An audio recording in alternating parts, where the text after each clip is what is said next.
Igreja Vida Cristã em Cristo Jesus, um lugar pleno de amor e da graça do Senhor Jesus. Ministério Pastor Sandro Diniz.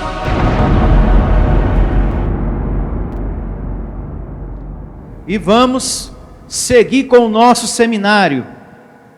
Você tem que saber disso. Parte 4. Anote aí no seu caderninho de anotações. Você que me acompanha também, aí do outro lado, anote. Você tem que saber disso, parte 4. Nessa parte 4, nós vamos falar sobre 2 assuntos muito importantes. Primeiro ponto, a fé não é para colocar Deus contra a parede. Entenda bem, meus irmãos, todos vocês, e você que me ouve também. Não é pela força, nem pela ameaça, nem pela violência de um pastor ficar gritando, batendo ou quebrando alguma coisa dentro da igreja que acontecem as coisas. Os milagres, a cura, prosperidade ou algo a mais. Mas segundo a vontade do Pai, no tempo dele. Quando ele achar que tem que ser. E louvado seja Deus. Amém? E o segundo assunto que vamos meditar é: não há nada que está fora do controle de Deus. Nada. Um dos erros mais cruciais do sistema religioso, de campanhas e correntes, é achar que existem coisas que estão fora do controle de Deus.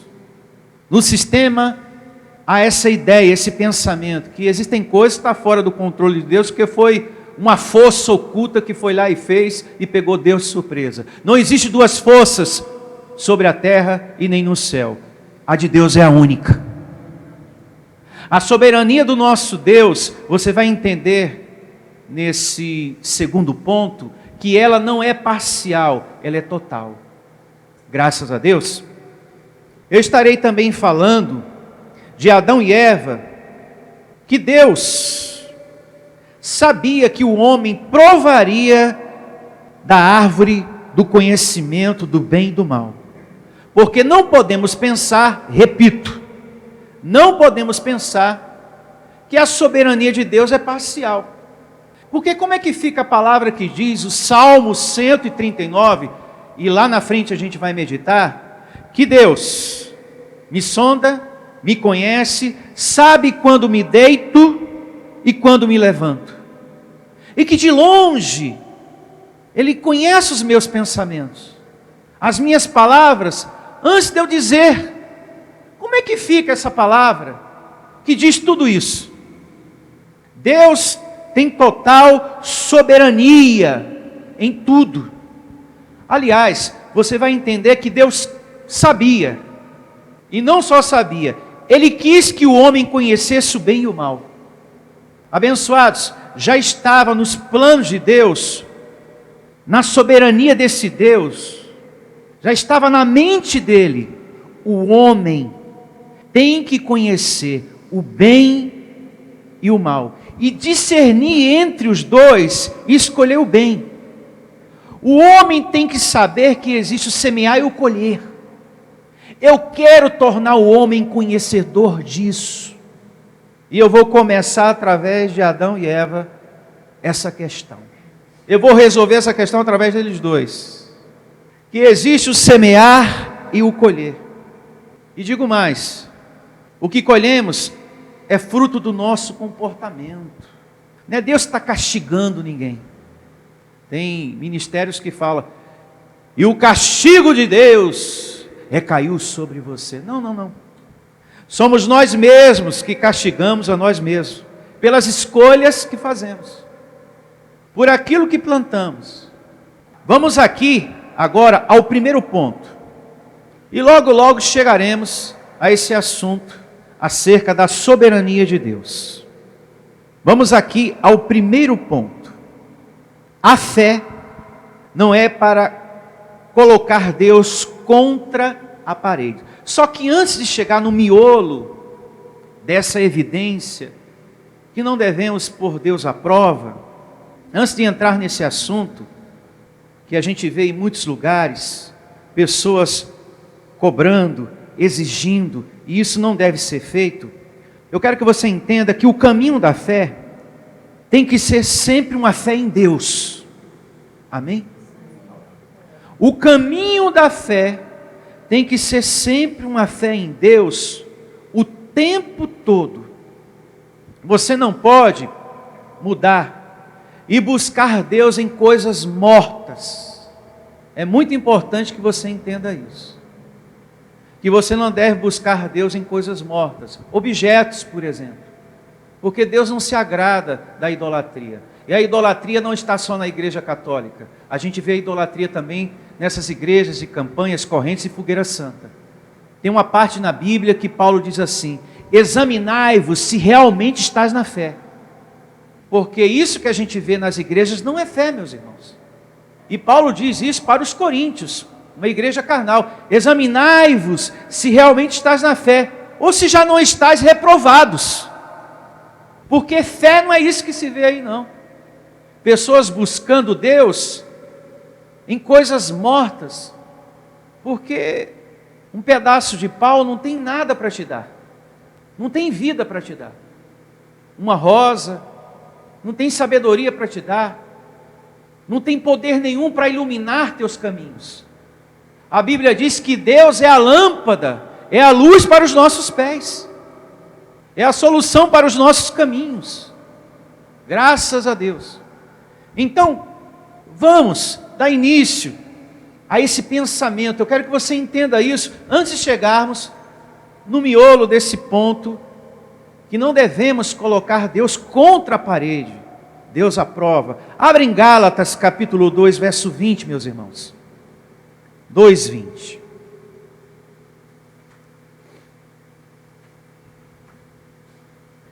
E começa assim, eleitos de Deus. Gálatas 2:20. Logo, já não sou eu quem vive, mas Cristo vive em mim. E esse viver que agora tenho na carne, vivo pela fé. Como é que nós temos que viver? Pela fé. No Filho de quem? De Deus. Por isso que eu falei no início, o caminho da fé tem que ser uma fé sempre em quem? Em Deus. Não pode ser em outras coisas, em objetos, é sempre nele. E o Evangelho ensina isso para nós de uma forma muito linda, muito poderosa. Louvado seja. Vivo pela fé no Filho de Deus que me amou e a si mesmo se entregou o quê? Por mim. Uma vez mais o comecinho. Logo já não sou eu quem vive, mas Cristo vive em mim, e esse viver que agora tenho na carne. Deus habita em você, meu irmão. Glória a Deus. Paulo não deixa dúvida que a presença do Senhor Jesus está dentro de nós. E eu recebo esse viver, esse Jesus que está morando em você, curando você de alguma dor, de alguma enfermidade que você esteja sentindo. Você que me ouve também. Eu recebo esse viver, esse Deus que mora aí dentro do seu vaso, corpo de carne, te dando saúde nesse momento, sabedoria, te dando paz, você no descanso de Deus, confiando, porque aquele que fez a promessa é fiel. A palavra da graça tem poder de vos edificar, de trazer a herança, de trazer a promessa. Tem pessoas que podem até questionar o nosso ministério. Talvez alguém já disse para você: aquela igreja lá não tem campanha, não tem corrente, não tem azeite, não tem sal. Como que pode uma igreja dessa ter poder de Deus? Eles pensam que não tem, mas Paulo diz que o evangelho da graça tem poder de vos edificar, de trazer a herança, de trazer a recompensa, porque aqui o justo vive pela fé. Nós estamos sendo obedientes àquilo que as Escrituras estão mostrando para nós. Eu creio que eu tenho a presença do Senhor, e eu recebo que esse viver me dá saúde, me dá paz. E me liberta desse medo, dessa solidão, dessa angústia. Eu sou mais que vencedor. Em graça é só orar. Em graça é só chamar a existência. Em graça é só você afirmar esse poder o tempo todo. E você começa a tomar posse. Assim diz Hebreus 11, verso 1 por diante. Anote aí e depois você medita na sua casa. E esse Paulo segue dizendo coisas importantes aqui, hein? Vamos lá. Logo já não sou eu quem vive, mas Cristo vive em mim. E esse viver que agora tenho na carne, vivo pela fé no Filho de Deus, que me amou e a si mesmo se entregou por mim. Agora, essa fé que estamos chamados a viver, não pode ser uma fé para cobrar de Deus as coisas. Isso é muito importante você entender. Porque tem pessoas que têm o conhecimento, que tem que ser perseverante, que tem que buscar, chamar à existência as coisas, mas essa fé não é para você estar exigindo nada de Deus. Os milagres, a cura, o emprego.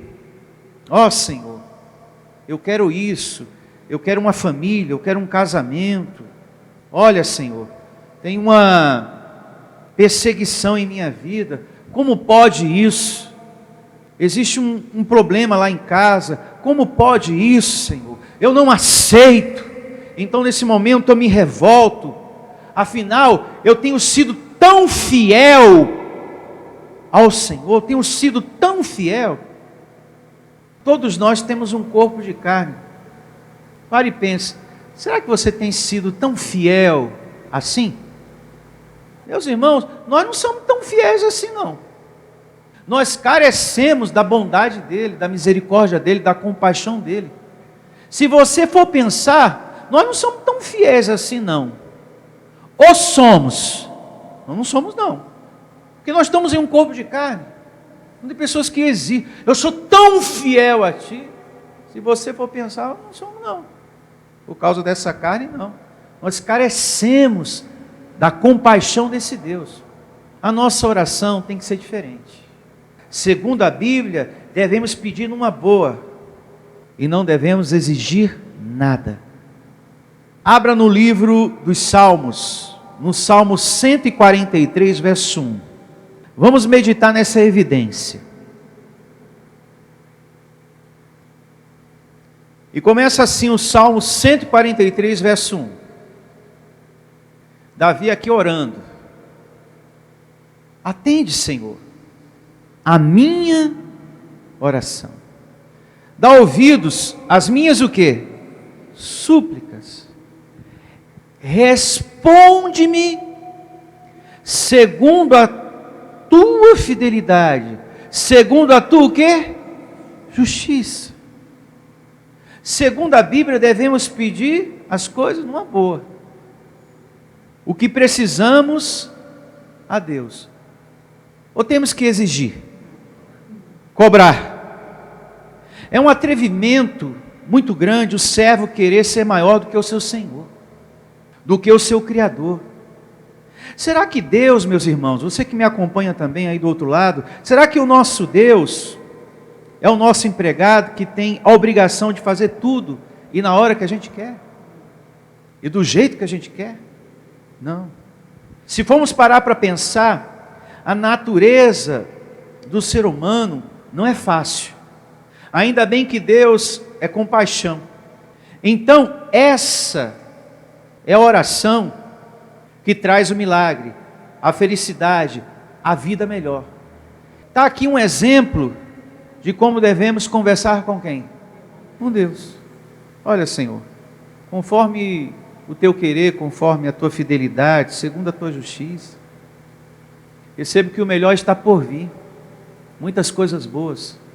Eu vou esperar por tua bondade, vou confiar, creio que tu és bondoso e não vai me desamparar nesse momento da minha vida.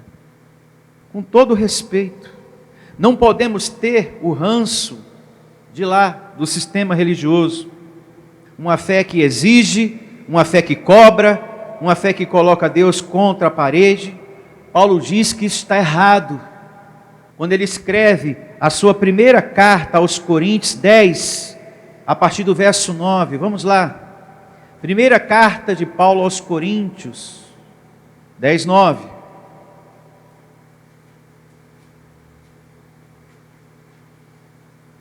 E começa assim, ó.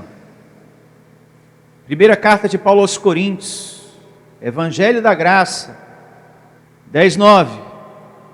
Não ponhamos o Senhor o quê? A prova, contra a parede, para cobrar, exigir nada dele. Porque Paulo vai contar aqui que o povo de Israel fez isso. E nós temos que tomar eles como exemplo para não fazer, para não cometer o mesmo erro. Não ponhamos o Senhor à prova, como alguns deles já fizeram e foram felizes. Não, e pereceram pelas mordeduras das serpentes. Não murmureis como alguns deles murmuraram e foram o quê? Destruídos pelo exterminador. Estas coisas lhes sobrevieram como exemplo e foram escritas para advertência o quê? Nossa, dos conhecedores da graça de Deus. Veja que quando você não tem a revelação da graça, você está na mão de homens. Foi o que aconteceu comigo e com você no passado. Veja que quando a gente não tinha esse entendimento, quanta coisa errada a gente fez, quanta besteira a gente falou para Deus, na oração, nas nossas atitudes. Veja que por não analisar a Bíblia, a gente errou, e por muitos não meditarem e não receber o que está aqui, estão errando. Tem muito crente que está errando por não analisar a palavra de Deus. Por falta da revelação do Evangelho da Graça, tem muitas pessoas que estão na mão de homens. Porque o que eles ensinam é contrário ao que está aqui.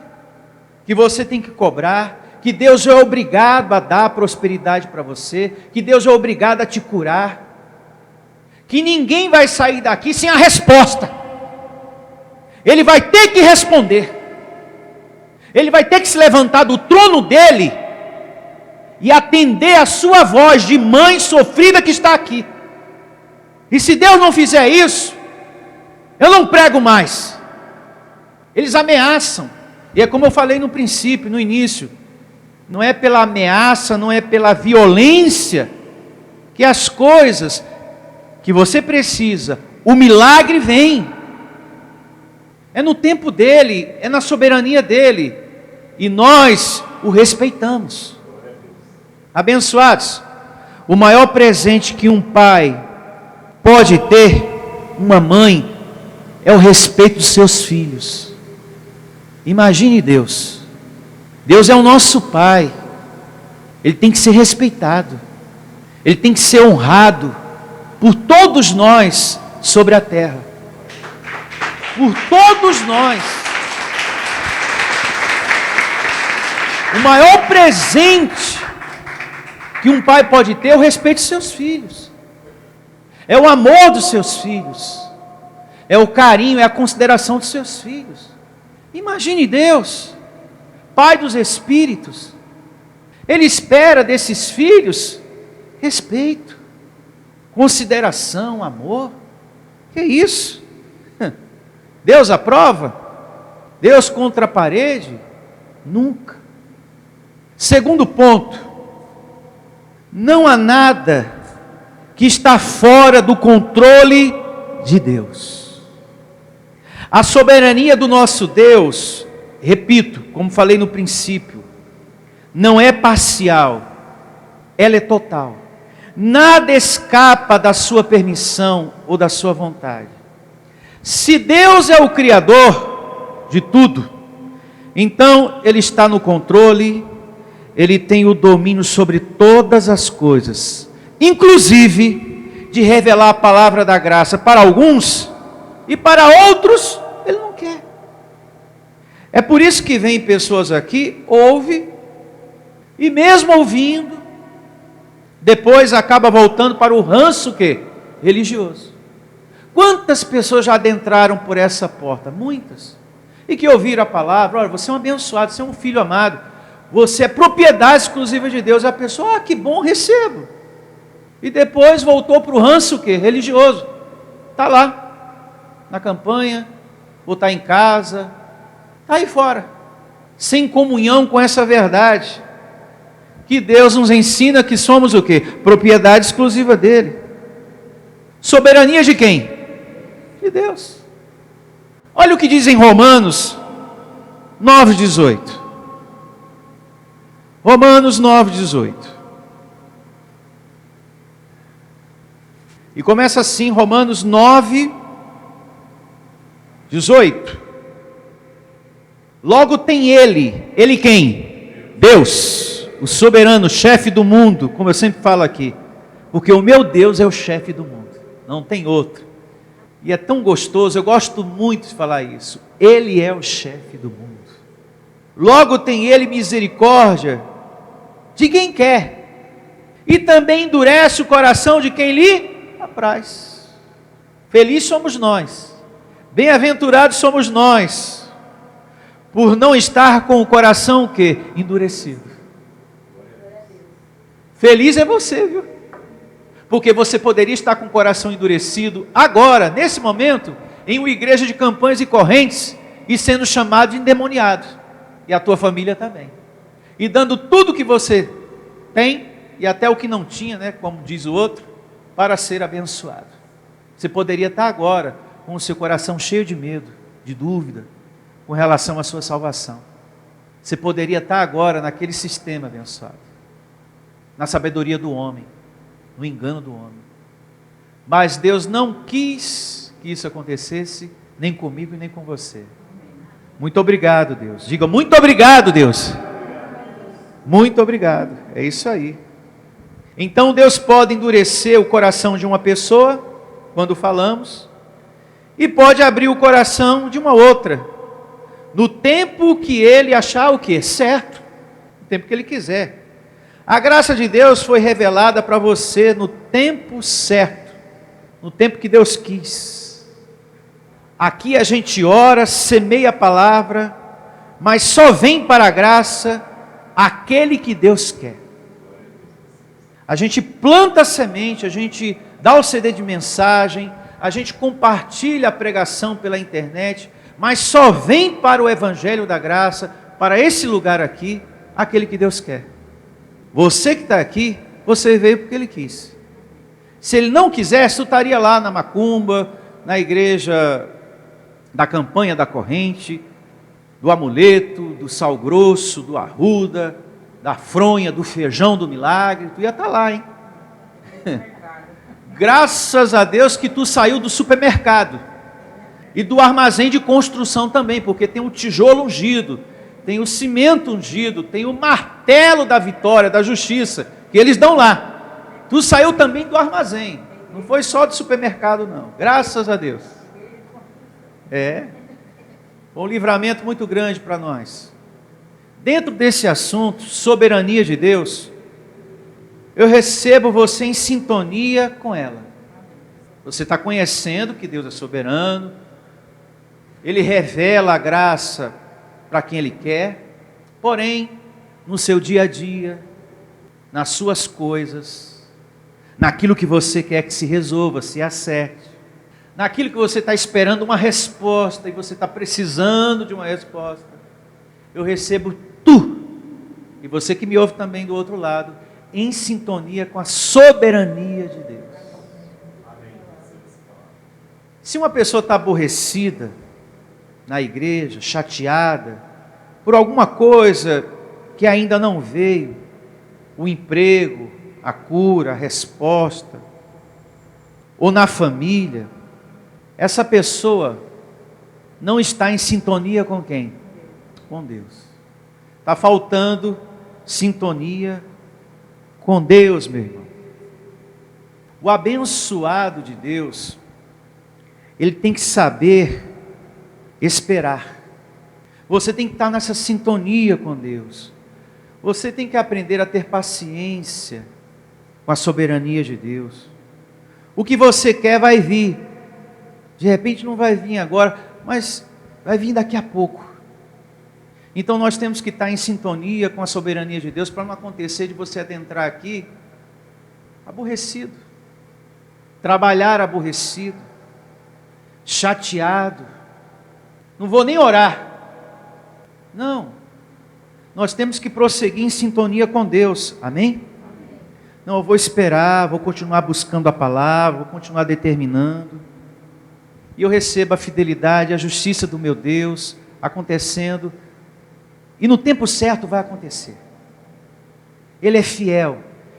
E eu vou esperar por tua bondade, Senhor. Com todo respeito, em nome de Jesus. Isso tem que existir em mim e em você o tempo todo. Na caminhada da fé que nós estamos trilhando aqui, na graça do Senhor. E não deixar de buscar a palavra, não deixar de estar congregando, porque tudo vai entrar no seu eixo. Logo, logo você vai perceber que isso aí vai se acertar, vai ter uma solução, vai acontecer um milagre, e você, graças a Deus, veio, louvado seja. Não aconteceu naquele momento que eu estava esperando, logo, mas passaram uns dias, pastor, veio, vai vir, e vai vir melhor do que você está pedindo. Eu recebo essa palavra. E digo mais, dentro dessa soberania, dentro desse conhecimento maravilhoso que você está tendo, e que você tem que ter sintonia com essa soberania, não adie a sua busca. A palavra diz, a esperança que se adia faz adoecer o coração. Não pare de buscar, porque se você para de buscar, você adoece o seu corpo, a sua vida. Porque é a palavra que nos anima, que nos dá força para enfrentar as afrontas do dia a dia. Olha o que diz Provérbios 13:12. Provérbios 13:12. Não podemos adiar a esperança, ou seja, o buscar da palavra, do alimento para as nossas vidas. Olha o que diz aqui, Provérbios capítulo 13, verso 12. A esperança que se adia faz adoecer o quê? O coração. Mas o desejo cumprido é árvore o quê? De vida. Olha que coisa boa. Você que busca a palavra, abençoado, você tem mais ânimo, há mais esperança dentro de você, vontade de viver e não de desistir da vida. Por isso que é importante estar sempre congregando. Veja que quando você congrega, sai um peso do seu coração. Você sai daqui com aquele alívio. É a luz. A palavra dissipou o quê? As trevas. O pensamento ruim, aquela preocupação que estava atormentando você. Se cumpre a palavra. Quando você busca, você tem saúde. Amém? Receba. Nessa situação da sua vida, seja ela qual for, Deus está no controle, Ele tem o domínio de tudo, não podemos duvidar. Olha o que diz Mateus 10:30, livro histórico de Mateus 10:30, olha só. E quanto a vós outros, até os cabelos, todos da cabeça estão contados. Não temais, pois bem mais valeis do que muitos o quê? Pardais.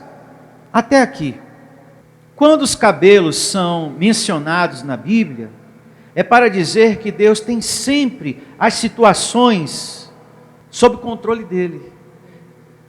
Você não pode conceber o pensamento, Deus não está vendo. Será que Deus não sabia? Será que Deus não me ouve? Não. Não pense assim, porque nada escapa da sua soberania e nem da sua vontade, da sua permissão, do seu controle, do seu domínio. Ele tem a nossa vida diante dos seus olhos. Amém?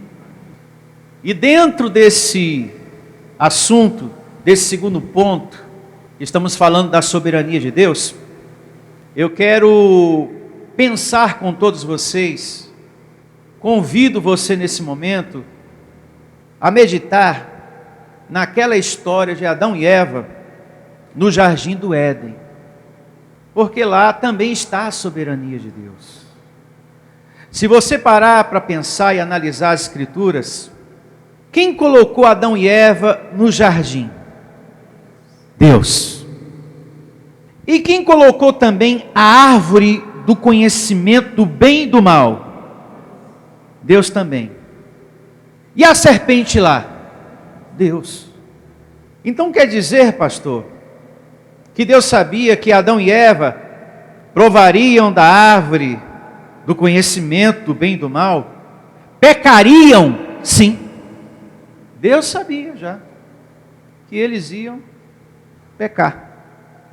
A estadia de Adão e Eva no Éden tinha prazo de validade pelo próprio Deus, o autor da história, porque ele organizou aquela história toda, começo, meio e fim. E já que eu falei, vamos lá, a Gênesis. Vamos ver os detalhes aqui. Gênesis capítulo 2, verso 7.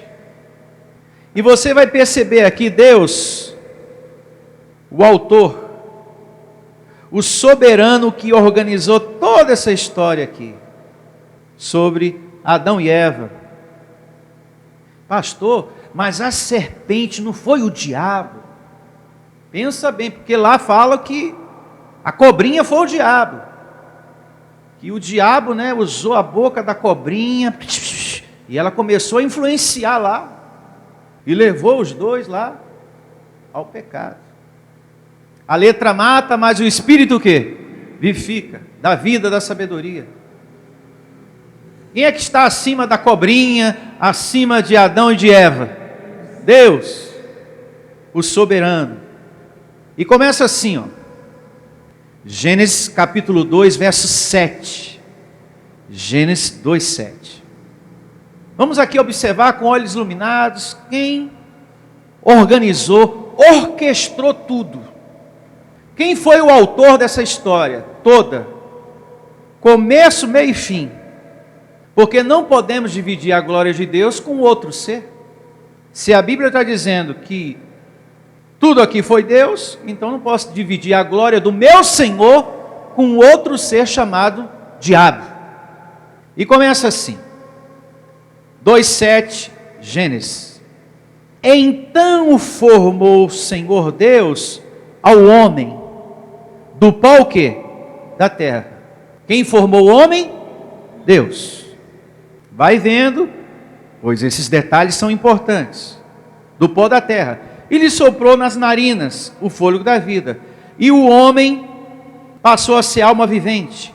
E plantou o Senhor Deus um jardim, aonde? No Éden. Quem plantou esse jardim? Deus também. Na direção do Oriente. E pôs nele o quê? O homem que havia o quê? Formado. Quem colocou o homem lá? Deus. Vai vendo. Tudo Deus. Eu não sei aonde é que os pastores encontram tanta ideia para dividir a glória de Deus com o diabo. Verso 9. Do solo fez o Senhor Deus brotar toda sorte de árvores, agradáveis à vista e boas para o alimento. Quem fez isso? Deus. E também a árvore da vida no meio do jardim, e a árvore do conhecimento do bem e do mal. Então aqui você já vê duas árvores, a da vida e a do conhecimento do bem e do mal. Agora veja o verso 18, para remir o tempo. Vamos aqui aos pontos mais importantes. Agora a formação da mulher. Quem colocou ela lá? Ah, pastor, deve ter sido o diabo, porque foi ela a desgraça do mundo. Opa, para por aí. Vamos primeiro ler. Não é nada disso. Mas eu já ouvi isso lá na igreja, lá, hein? De Campanhas e Correntes, já vi um pregador falando já. Esquece isso. Gênesis 2:18. Disse mais o Senhor Deus: não é bom que o homem esteja o quê? Só. Far-lhe-ei uma auxiliadora, que lhe seja o quê? Idônea. Então aqui Deus forma a mulher, Eva. Capítulo 3, verso 1. Mas a serpente, mais sagaz que todos os animais selváticos que o Senhor Deus tinha feito. Aí vem a serpente, por vontade de quem? De Deus, também. Meus irmãos, olhe para mim. Até agora, está dando para você perceber quem está organizando toda essa história? Está bem claro aqui, o verso aqui fala por si só, que quem está organizando, orquestrando tudo aqui é Deus. Vai vendo. Disse a mulher, é assim que Deus disse, não comeis de toda a árvore do jardim. Respondeu-lhe a mulher, do fruto das árvores do jardim podemos comer, mas do fruto da árvore que está no meio do jardim, disse Deus, dele não comereis, nem tocareis nele, para que não morrais. Então a serpente disse à mulher, é certo que não morrerás? Cobrinha, né? E Deus não sabia, né? A cobra, Deus perdeu o controle e a cobra ali assumiu o controle da história, né? Será? Quem foi que colocou a cobrinha lá? Deus. Verso 5. Porque Deus sabe que no dia em que dele comerdes, se vos abrirão os olhos, e como Deus sereis conhecedores do bem e do mal. Está vendo, pastor? Foi a serpente, foi a cobrinha que influenciou a mulher. Tem pessoas que quando lê essa parte aqui do capítulo 3, principalmente o verso 4 e 5, pensa que tudo é literal. É desse jeito que está aí. Porém, nós temos o ensinamento dado por Paulo, amando de Deus. A letra mata e o Espírito o quê? Vivifica. O Espírito da vida, da sabedoria. Quem estava acima da serpente? Deus. No controle de tudo. Se você for entender isso aqui pela letra, a serpente influenciou os dois, pela letra. Então, Deus colocou, mas depois perdeu o controle, a serpente assumiu tudo, o diabo entrou no negócio aí, Deus ficou perdido, depois ficou perguntando para os dois o que aconteceu. Pela letra, o negócio caminha desse jeito. Mas se você interpretar pelo Espírito, foi a soberania de Deus que organizou toda essa história. O que eu quero chamar a sua atenção, meus irmãos, é para a soberania de Deus nisso tudo aqui, tá? Deus agora começa, a gente vai seguir lendo mais um pouco, quando chegar no verso 8 por diante, Deus começa a fazer perguntas. Até parece que Deus não sabia, mas Deus assim o fez, como também fez a Caim. Quando Caim matou Abel, Deus chegou para Caim e perguntou, olha, você sabe onde está Abel? Você sabe o que aconteceu com ele? Porque eu ainda não o vi. Abençoado, você acha que Deus não sabia? Sabia.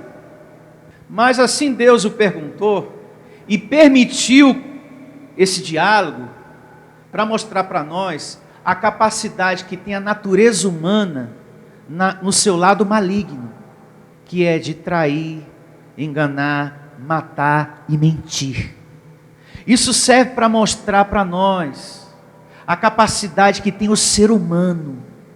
Porque Deus sabia que ele já tinha matado o irmão.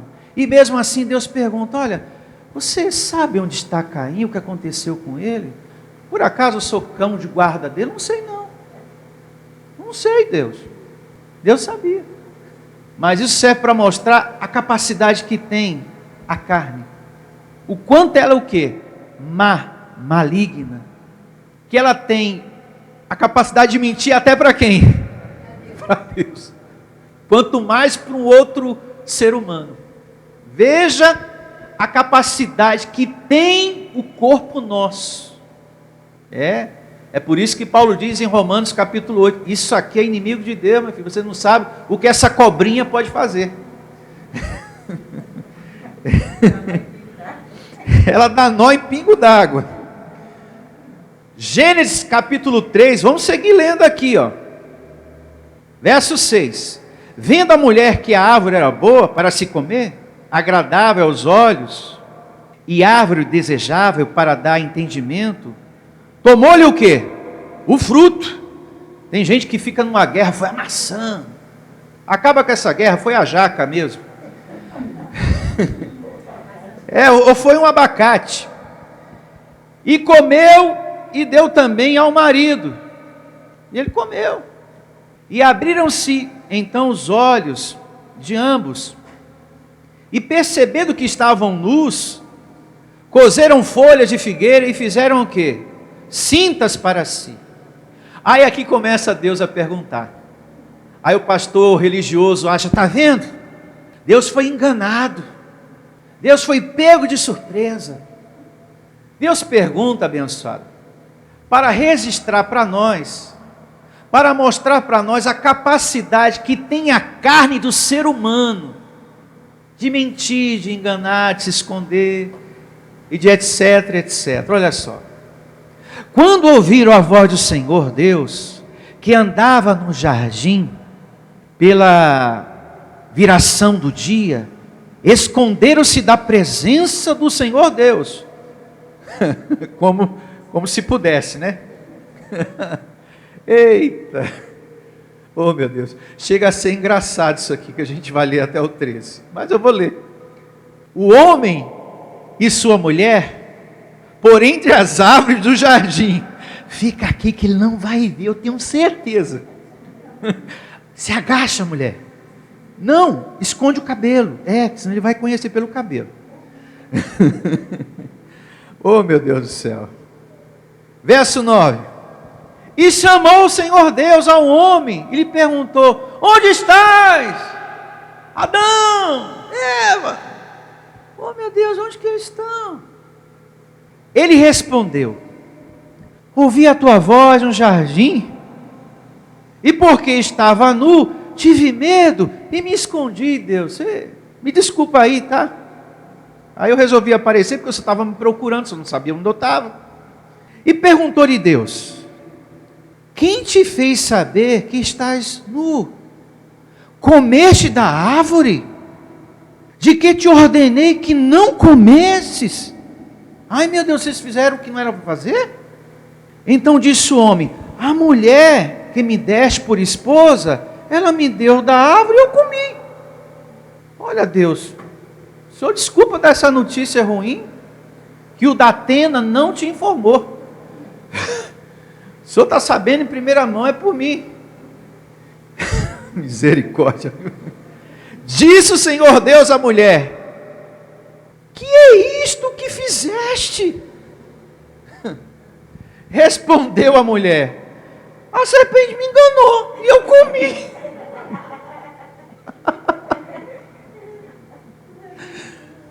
Deus, desculpa aí, olha, a gente está perdido, o senhor também não sabia onde achar a gente está se explicando aqui um para o outro.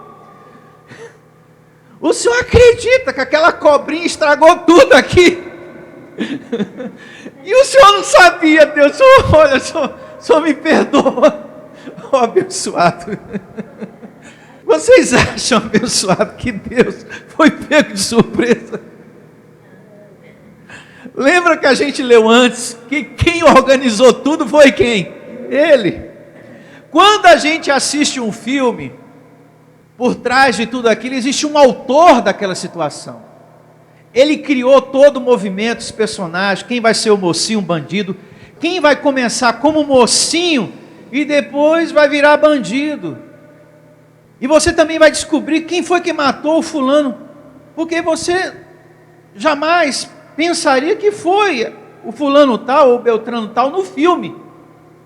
Mas o autor sabe. Sabe ou não sabe? Porque ele foi o responsável por organizar aquela história daquele filme. Abençoado, quem organizou essa história aqui foi Deus. Então ele sabia começo, meio e fim. Deus quis que Adão e Eva conhecessem o bem e o mal. Que o homem soubesse que existe o semear e o colher. E tivesse o discernimento entre os dois. E escolhesse o bem. Deus quis que tudo isso aqui acontecesse. Para nós hoje, termos o discernimento entre os dois, entre o bem e o mal. E escolha o bem. Tem uma passagem de Deuteronômio que diz, escolhe a vida. Escolhe o lado bom da vida e você vai ser muito feliz. Deus não queria que o homem fosse um robô, conhecesse só o bem. Não, ele falou, eu quero que você também conheça o mal. Eu quero que os meus filhos que estão aí sobre a terra, sejam conhecedores do bem e do mal, assim como eu, Deus. Agora, para a gente fechar aqui, vamos ler mais um pouquinho, o capítulo 3, verso 22. Aqui está o resumo da história, né? Então disse o Senhor, Deus, eis que o homem se tornou como um de nós. Um de nós quem? Deus, os anjos, Cristo Jesus, amém? Conhecedor do bem e do mal. Assim, que não estenda a mão e tome também da árvore da vida, e coma e vive eternamente. Olha, vocês vão ser retirados daí, expulsos do jardim, para que vocês não possam reverter a história. Eu quero que ela continue desse jeito. Eu não quero que vocês provem da árvore da vida, para não reverter a situação. É para seguir assim. Então, eles foram expulsos. Olha só, verso 23. O Senhor Deus, por isso, o lançou fora do jardim do Éden. Tem pastor que fala que é paraíso, né? Misericórdia. A fim de lavrar a terra de que foram tomados.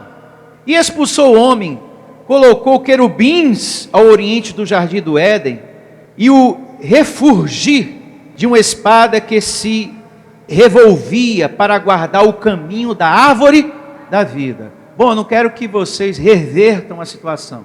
Então, segue o caminho de vocês, e agora o homem é conhecedor do bem e do mal, existe o semear e o colher. E é bom que vocês escolham bem, para que vivam um pouco mais. Existem outros detalhes, mas que Paulo traz à tona em suas cartas, verdades que fazem parte dessa história também, que é já do seu conhecimento, né? Como por exemplo, Romanos 5,12, porque Paulo diz que o pecado entrou através de um homem. Então, ali já são detalhes que Paulo traz, que são verdades, que não estão aqui, mas que fazem parte dessa história. E que Paulo diz, olha, o protagonista não foi a serpente, não foi a mulher, não foi a maçã, foi o homem. Então, são detalhes, são verdades importantes que não estão aqui. Como também a primeira carta de Paulo a Timóteo, capítulo 2, verso 13 e 14. Adão não foi iludido, mas a mulher sendo enganada, caiu em transgressão, lá diz. Então, são detalhes que não estão aqui, mas que são verdades que fazem parte dessa história. E que só o Espírito de Deus pode dar entendimento. Amém. Veja que a gente leu os pontos principais aqui em Gênesis, e se você ler tudo, você não encontra essas verdades que Paulo traz à tona. Mas essas verdades fazem parte dessa história. Mas só que esses detalhes não estão aqui. Mas Cristo Jesus revelou para Paulo. Olha, Paulo, naquela situação lá atrás, naquela historinha lá da cobrinha lá atrás, aconteceu mais coisas que você vai ficar sabendo. O protagonista foi Adão. Fica sabendo aí. A mulher, ela que foi enganada e caiu em transgressão. 1 Timóteo 2, 13 e verso 14.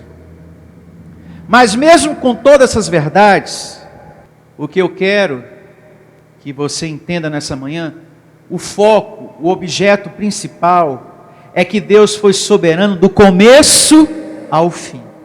Então é isso que eu quero que você entenda. Pode alguém lá fora, mas eu não concordo, e eu vou mostrar aqui um verso, e vou puxar de cá e puxar de lá. Pode puxar de lá e de cá. O que importa é que acima de todas as verdades que foram ditas aqui, a soberania de Deus está lá em cima. Ele sempre tem o controle total de tudo, não é parcial. Para terminarmos, olha o que diz aqui João, livro histórico, 16:12. Que mensagem maravilhosa, gostosa, abençoada, com tanto esclarecimento maravilhoso. Sabedoria de Deus em nossas vidas aqui. João, livro histórico, 16:12. Jesus nos diz sua carne. Ele falou muita coisa para os seus discípulos. E ele ainda disse: olha, eu tenho ainda muitas verdades para dizer para vocês, mas muitas mesmo. Eu tenho desejo de falar, de dizer, mas seria demais para o entendimento de vocês nesse momento. Eu tenho muita coisa ainda para contar, mas é demais para o entendimento de vocês. Porém, o Espírito de Deus está nos dando compreensão dessas coisas. Olha só, João 16:12 e verso 13. Tenho ainda muito que vos dizer, mas vós não o podeis o quê? Suportar o quê? Agora, no tempo dele. Mas no nosso tempo nós podemos suportar, nós podemos entender, nós podemos compreender. Glória a Deus. Quando vier, porém, o Espírito da verdade, diga: já veio. Ele vos guiará toda a verdade, porque não falará por si mesmo, mas dirá tudo o que tiver ouvido e vos anunciará as coisas que hão o quê? De vir. Louvado seja. Amém. Então, naquele momento, Jesus falou: agora, nos meus dias, não dá. Vocês não têm capacidade suficiente para receber. Eu nem vou continuar aqui, vou parar aqui. Não vou seguir falando o que eu tenho desejo de dizer para vocês. Mas lá na frente, outros vão entender, não vão se escandalizar e vão receber com muita alegria no coração. E é o que tem acontecido aqui em todas as reuniões no nosso ministério. Louve ao Senhor. Graças a Deus. Ele está nos dando compreensão. E fique de pé, vamos agradecer pela glória de hoje. Maravilhosa. Feche seus olhos e vamos agradecer ao nosso Deus por essa mensagem, Senhor, tão alegre, tão gostosa, tão feliz, tão abençoada. Bem-aventurados somos, felizes, porque hoje, uma vez mais, o Senhor nos deu essa glória tão maravilhosa, Senhor. Todos nós somos conhecedores do bem e do mal. Existe o semear e o colher. E bem-aventurado é aquele que escolhe o bem. Esse viverá. Esse terá vida longa, longevidade, Senhor. Dias melhores sobre a terra. Muito obrigado, Senhor. Muito obrigado. Muito obrigado por essa palavra que trouxe que a nossa fé,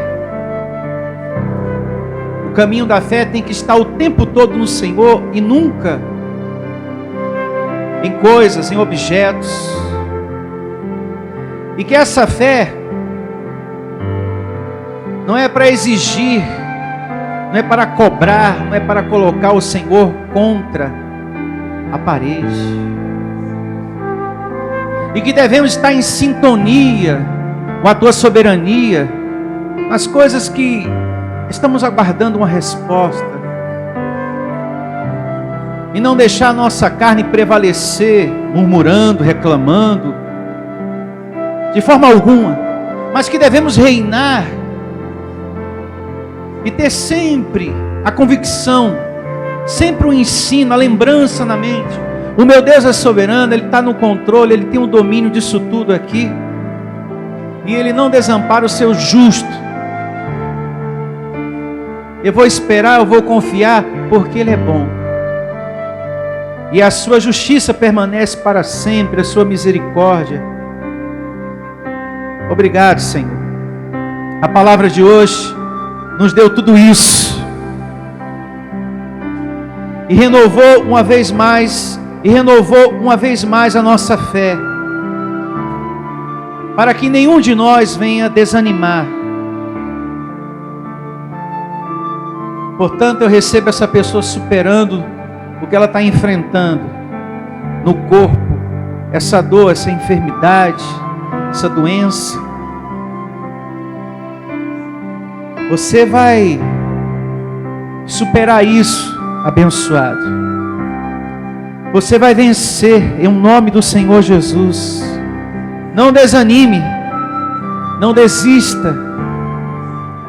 Esse Deus soberano, Ele tem poder para curar, Ele tem poder para restaurar, Ele tem poder para nos dar saúde, para nos prosperar, Ele tem poder para restaurar o nosso lar, a nossa família. Ele tem o poder de fazer tantas coisas, e a gente pôde perceber um pouco disso hoje, um pouco, essa grandeza tão grande, tão imensa, que esse Deus tem. Ele sabe que você está precisando disso, porque Ele em tudo nos conhece, Ele nos sonda,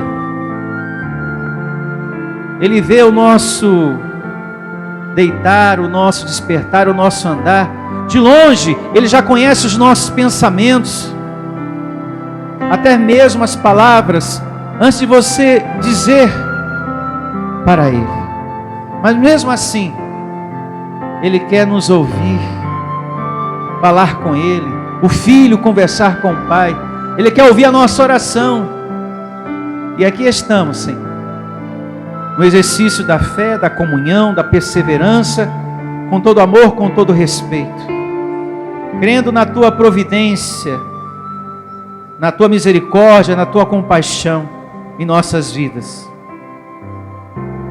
E eu recebo mais, você sendo instrumento de Deus, para levar esse conhecimento a muitas pessoas, tirar o medo do coração de muitas pessoas, a dúvida do coração de muitas pessoas, você sendo instrumento de Deus para levar paz, a paz de Deus, onde houver o ódio, a raiva, que você leve esse amor, essa graça tão maravilhosa, que nos faz um povo feliz aqui.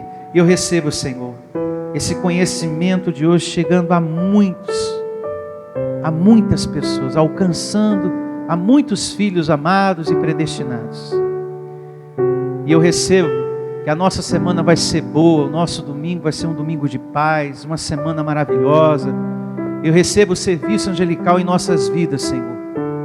Eu creio que o melhor está por vir, Senhor.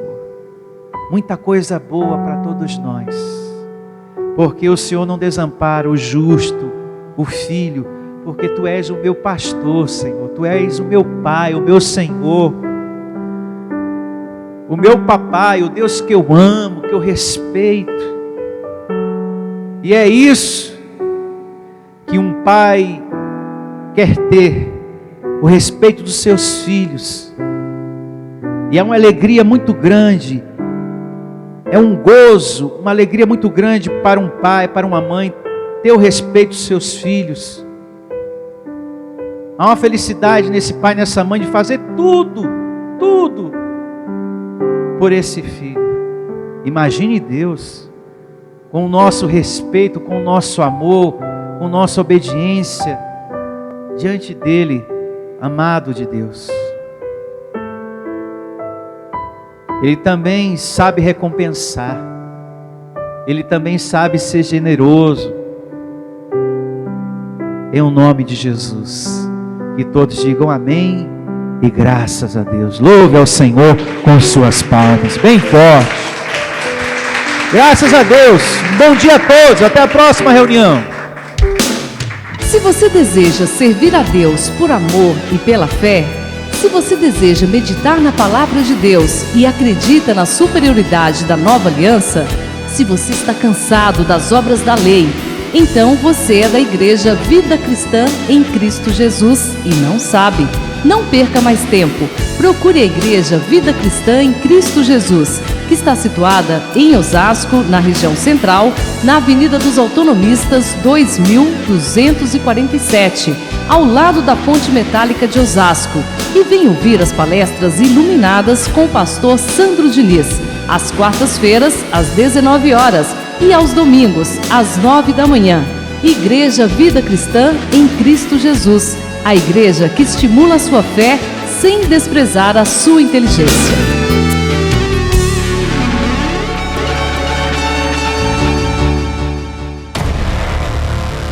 Igreja Vida Cristã em Cristo Jesus, a igreja que estimula a sua fé sem desprezar a sua inteligência. Ministério Pastor Sandro Diniz.